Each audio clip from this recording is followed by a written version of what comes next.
Have you ever felt like you're not really in the driver's seat of your own life?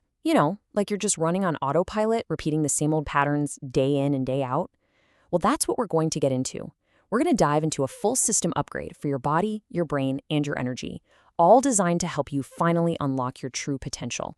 Okay, just let this quote from Dr. Joe Dispenza sink in for a second. 95%. That means that almost everything, our beliefs, our behaviors, our emotional reactions, is basically a pre-recorded program running in the background. It's the reason we say, okay, I'll start tomorrow, and then we just don't. See, we're trying to fight this massive, deeply ingrained system with only about 5% of our conscious mind. The odds are stacked against us. And that really brings us to the big question, doesn't it? If 95% of you is subconscious, then who's actually making the calls? But here's the good news. That program, as powerful as it is, it's not permanent. You can actually get in there, access the source code, and rewrite it. You just can't fight it head on. You need a strategy. And that strategy starts from the ground up. So before we even think about touching the mental software, we have to optimize the hardware it runs on. And that's your body. Your physical state has a direct, and I mean direct, impact on your cognitive and emotional state.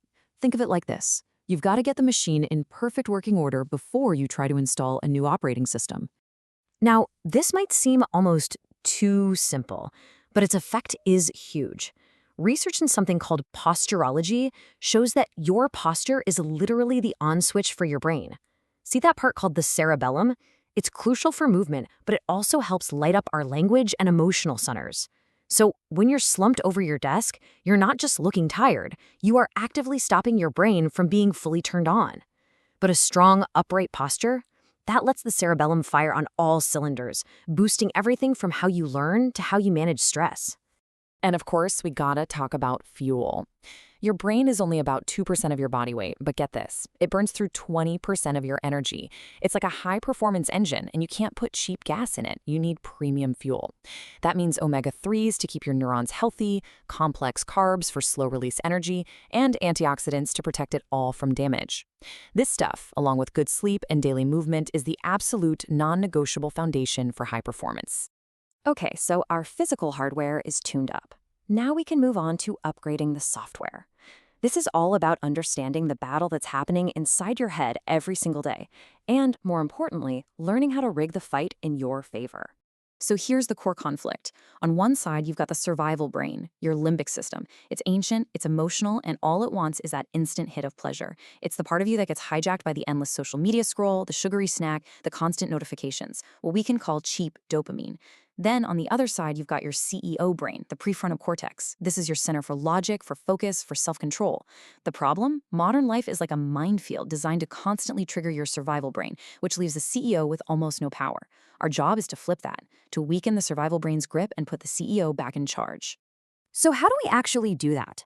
Well, we reprogram the subconscious with this 3-step process. First, you condition a new belief with new self-talk. Think about the cricketer Virat Kohli. He went from having pretty poor habits to deciding, no, I am a disciplined world-class athlete. That's step 1. Step 2 is to signal with feeling. It's not enough to just say it, you have to feel it. Kohli didn't just say he was a great athlete, he visualized himself dominating. He felt that emotion of success before it ever happened. And finally, you change the behavior. He started training differently, eating differently, and taking these small daily actions that proved his new identity to himself. See the loop? Belief, feeling, and action. That's how you rewrite the code. All right, now we get to our third and final level. This is the most subtle one, but honestly, it might be the most powerful. We're talking about the vital energy that animates your entire system, the invisible force behind your thoughts, your emotions, and your physical vitality. Ancient traditions called it chi, or prana. You can think of it as the life force that connects your body, your mind, and your spirit. And here's the key thing to get. This energy isn't some separate thing floating around you. It is you. It's your essence, and you can direct it, because wherever you place your focus, that's where your energy goes. So what happens when this energy gets stuck? Well, think of it like a river. Stress, old trauma, negative emotions, they act like dams, blocking that natural flow. And that's what creates that feeling of being stuck, or drained, or just emotionally all over the place. The energy literally gets stagnant. But the good news is, we have an incredibly simple and powerful tool to break up those dams, our own breath. Practices like pranayama or conscious breathing are designed to restore that healthy flow. When you consciously take control of your breath, you are sending a direct signal to your nervous system, shifting it from stress to calm. You're literally clearing the blockages and bringing clarity and vitality back into your system. Okay, we've covered the body, the brain, and our energy. Now let's pull it all together into a single, actionable plan you can start using literally today. This is your cheat sheet to a full system upgrade. We're going to do a practical dopamine detox. First, you use the clean framework to get rid of the cheap stuff. So that's C, controlling your screen time, L, leaving your triggers, E, eliminating junk food, avoiding substances, and N, nurturing discipline to end aimlessness. Then you replace all of that with the free framework. These are things that build up your CEO brain. You focus on fitness, you build real, meaningful relationships, you eat clean food, and you find a way of earning that gives you a sense of purpose and value. This systematically rebuilds your habits from the ground up. And that really brings us to the whole point of this. Mastering yourself isn't supposed to be a chore. As this quote suggests, it's the ultimate creative act. Your will, when you discipline it and you focus it, is the energy that actually shapes your reality. This whole process, it's a kind of practical magic. So it all comes down to this. This isn't just some interesting theory, it's a call to action. The three levels, body, brain, and energy, they're not separate. They're all one interconnected system. When you improve one, you improve them all.